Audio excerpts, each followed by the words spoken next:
Čau visiem! Šodien esmu izdomājusi arī beidzot, kā jau viss, nofilmēt video, kurā es reaģēju uz savu sekotāju pieņēmumiem par mani. Un, manuprāt, šo video jau nofilmējuši pilnīgi visi iespējamie cilvēki YouTube. Es esmu mazliet aizkavējusies. Šis vispār, manuprāt, tāds ļoti interesants video, tāds trends, kas ir aizgājis, jo tas ir tā kā, tu ne tikai lasi domas par sevi, bet tu arī kā vari uz tām atbildēt un paskaidrot un, jā. Labi, es domāju, visi šo video redzējuši, man nav nekas vairāk jāskaidro, un mēs varam sākt. Esi muzikāli, patīk pucēties un fotografēties, esi ļoti skaista. Tas pēdējais noteikti ir pieņēmums, ko es nevaru tā kā komentēt, bet mīļš paldies. Un par to, ka es esmu muzikāla, es domāju, jā, tas noteikti ir patiesas pieņēmums. Es esmu bijusi mūzikā, un mana ģimene ir bijusi mūzikā jau kopš manas dzimšanas un pirms manas dzimšanas. Un tā kā mūzika nekad nav bijusi nolikta otrā pusē, kaut kur maliņā, bet vienmēr ir bijusi priekšplānā, tāpēc par to muzikāli tas noteikti ir patiess. Un fotografēties. Šis arī ir drīzāk patiess, jo jau kopš kaut kādiem, es nezinu, draugiem LV laikiem mēs ar meitenēm, draudzenēm gājām katru trešo dienu ārā, taisījām kaut kādas fotosesijas, likām galerijas draugos. Tā kā jā, šie visi ir patiesi.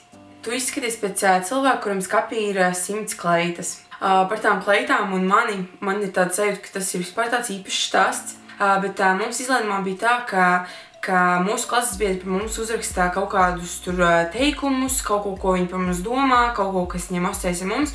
Un tad mūsu klases audzinātāji apkopoja visus tos daļu no tā, ko mūsu klases biedri par mums rakstīja, un uzraisīja tādu kā aprakstu par mums. Un tad, kad mūs apsveica, sākumā nolasīja to aprakstu, un tad visiem izlaiduma laikā tā kā ir jāuzmin, par kuru cilvēks apraksts ir.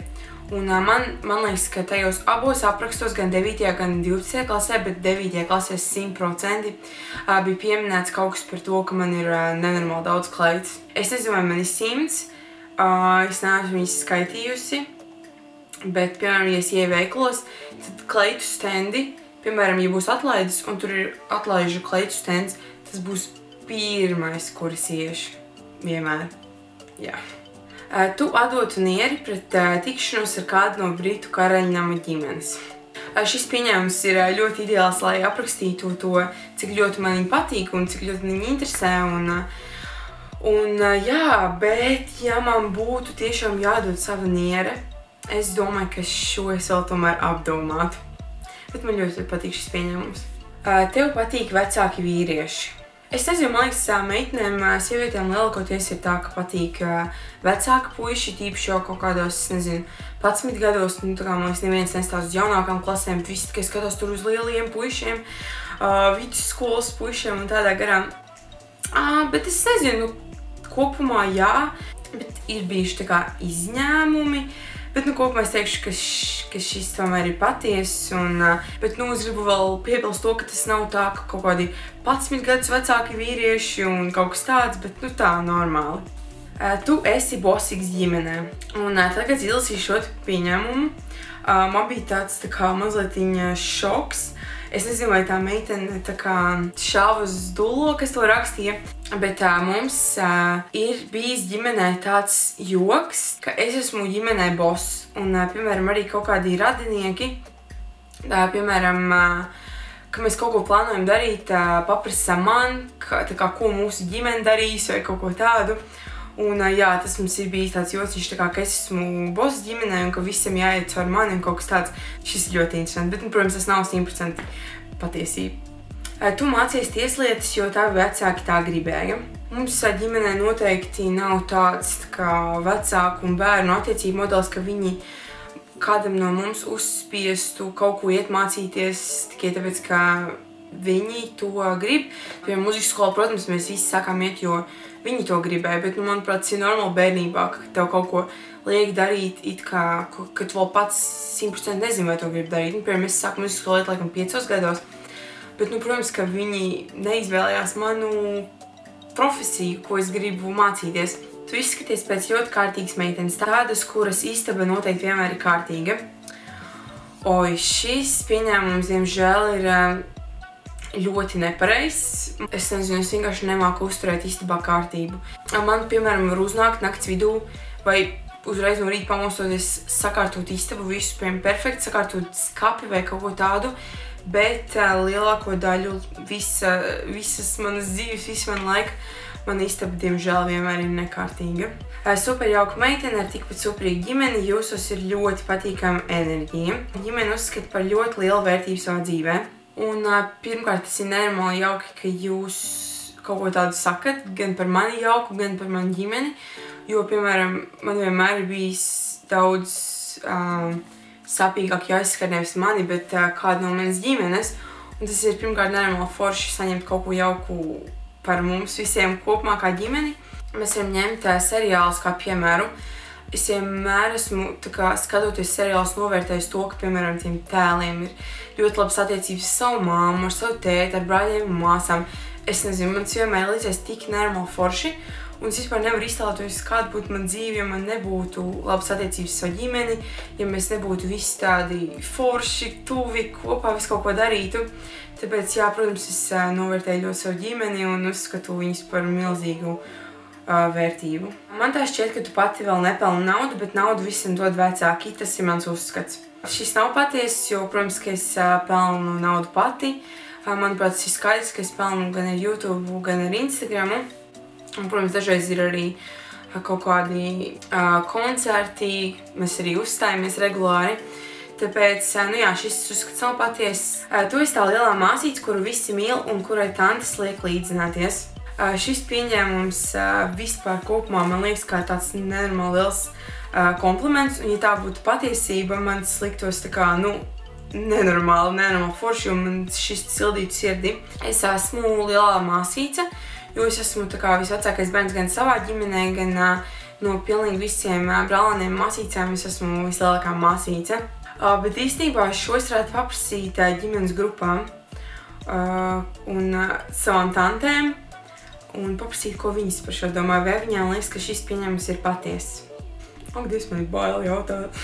Vai šis pieņēmums ir patiess?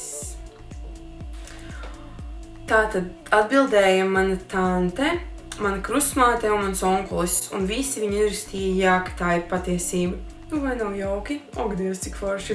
Tev ir 3 brāļi. Es saprotu, kā šis pieņēmums ir radies. Droši vien no maniem vlogiem, bet tie mazie puisīši, kas bija manos Emirātu vlogos, tie abi ir mani mazie brālēni, un mans brālis ir tikai Alberts. Tev ir bērns. Nē, pagaidām man vēl nav bērnu. Tu esi izvēlīgi uz ēdienu. Jā, šis te pieņēmums noteikti patiess, bet man vispār ļoti nepatīk pievērst sev uzmanību ar to, ko es ēdu.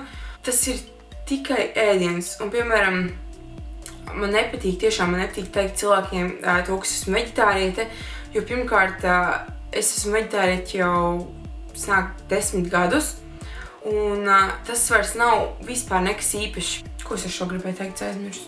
Jā, nu to, ka es esmu izvēlīgi uz ēdienu, bet es tā kā ļoti mēģinu to tā kā slēpt un, piemēram, klusībā izņemt ārā visas lietas, kas man negaršo no ēdiena. Jo es negribu tā kā no malas izskatīties tāda, ak, Dievs, man negaršo tas, man negaršo tas, es neēdīšu to. Un tā kaut kā. Es ceru, ka jūs sapratāt. Patīk būt galvenajai un kaut ko noteikt. Ļoti gudra un labsirdīga. Patīk būt galvenajai un kaut ko noteikt. Es domāju, ka jā, tas noteikti ir par mani. Tā dabīgi viss ir gājis uz to, ka es esmu uzņēmusies tur visādas organizatoriskās lietas. Piemēram, tur skolēnu dome, klasē, tur naudas vākšana, viss kaut kas tāds. Tā kā jā, tā vienmēr ir bijis mana lieta. Un tie pārējie ļoti gudra un labsirdīga. Ļoti gudra. Nu, tā kā es nezinu, es zinu, ka es saprotu daudz ko un tā, bet, nu, es, protams, neteiktu par sevi, ka esmu ļoti gudra. Tu iekšēji esi kā īsta blondīne. Es domāju, ka šis pieņēmums tiešām nav par mani.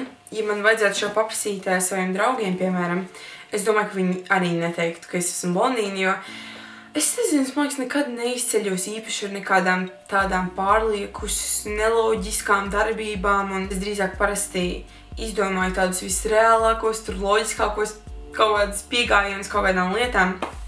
Tāpēc, jā, es teikšu, ka šis nav patiess. Man liekas, ka maz mācies. Pirmajā brīdī, kad es izlasīju šo pieņēmumu, man bija tāds, nē, tas pieņēmums ir pilnīgi nepatiess. Bet tad es tā padomāju, man liekas, ka jā, man arī liekas, ka es maz mācos. Es nezinu, man vienmēr tā ir bijis arī vidusskolā, pamatskolā. Es vispār neatceros, ka es kādreiz būtu nenormāli daudz mācījusies. Protams, vienmēr ir kaut kādas tādas naktis, kad vienkārši nav variantu un, piemēram, stundām ilgi mācos.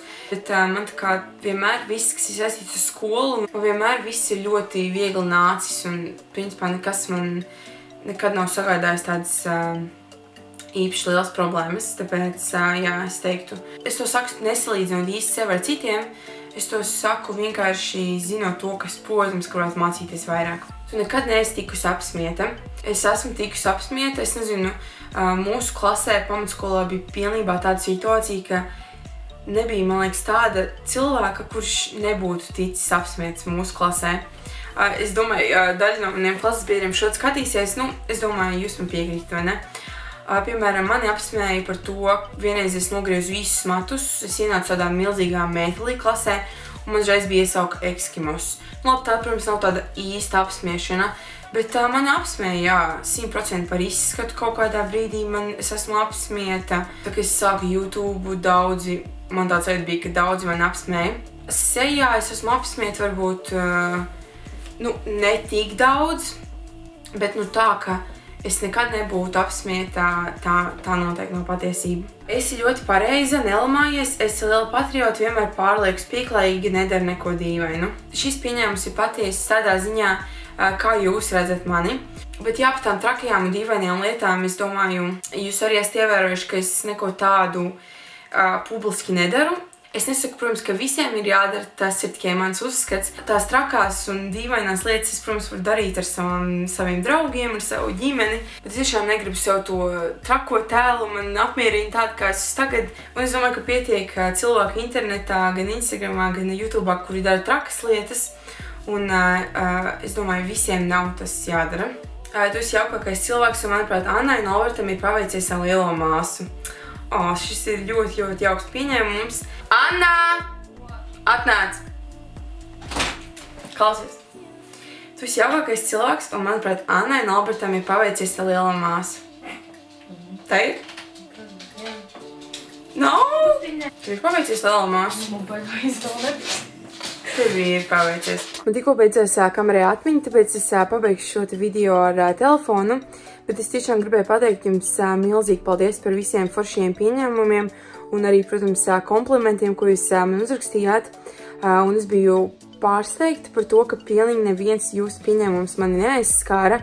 Neviens nebija tā kā uzbrauciens man vai kaut kas tāds, un tas ir, protams, nu, tiešām neaprakstām nenormāli forši. Un ļoti liels prieks lasīt un saņemt visu jauko. Un varbūt, ja jums ir vēl kādi pieņēmumi, jūs tos droši varat ierakstīt apakšā komentāros, un tad es varētu varbūt atbildēt vai piespiest laiku, tā kā kuri varbūt ir patiesi. Nu, tad jau, ja būs, tad es izdomāšu. Bet paldies, ka skatījāties, un te jau tiekamies kādā citām video. Čau!